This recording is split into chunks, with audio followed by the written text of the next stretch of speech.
বিহারে যা গোলমাল চলার তা তো চলছে, এরই ভিতর পশ্চিমবঙ্গে ভোটার তালিকা নিবিড় সংশোধনী বা এসআইআর প্রক্রিয়া নিয়ে রাজ্য কেন্দ্র সংঘাত আরো এক ধাপ বাড়ল। নির্বাচন কমিশন রাজ্য সরকারি আধিকারিকদের ধমকে চমকে বিজেপির ভোট চুরির পথ সহজ করতে চাইছে বলে অভিযোগ করল তৃণমূল কংগ্রেস।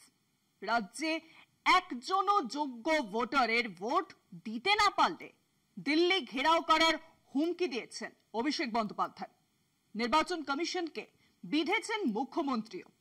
বিহারের পর এসআইআর নিয়ে এবার আগুন ছড়াচ্ছে বাংলাতেও।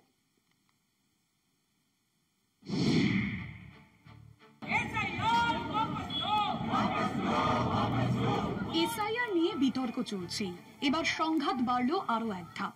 27 অগস্ট নবান্নে একটি চিঠি পাঠিয়েছে নির্বাচন কমিশন। 8 মাস আগে এমন চিঠি পাঠানো নজিরবিহীন বলে দাবি করেছেন তৃণমূল সাংসদ মহুয়া মৈত্র। এদিন টিএমসিপির অনুষ্ঠান থেকে এ ব্যাপারে কমিশনকে তীব্র আক্রমণ করেন মুখ্যমন্ত্রী মমতা বন্দ্যোপাধ্যায়। তিনি বলেন, ললিপপ খাওয়া ছোটদের মানায়, বড়দের নয়। আর ইলেকশন কমিশনের চেয়ারটাকে আমি রেসপেক্ট করি, কিন্তু আমি জানেন তো বাচ্চারা ললিপপ খেলে মানায়, কিন্তু বড়রা যদি ললিপপ খায় কোনো পার্টি হয়ে সেটা মানায় না।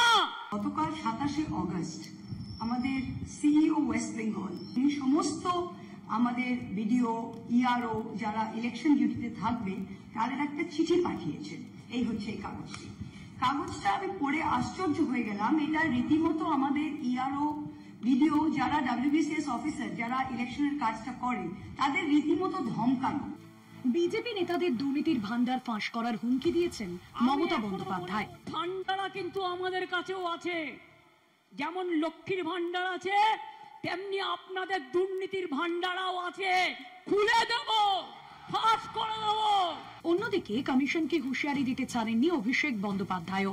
একজন বৈধ ভোটারও যদি ভোট থেকে বঞ্চিত হয় তাহলে 10 লক্ষ লোক নিয়ে দিল্লির নির্বাচন কমিশনের দপ্তর ঘেরাও করা হবে বলে হুমকি দিয়েছেন তিনি। যারা এসআইআর করে আমাদের মৌলিক অধিকার কেড়ে নিতে চাইছে তাদের বিরুদ্ধে ছাত্র যুব রাস্তায় নামবে না।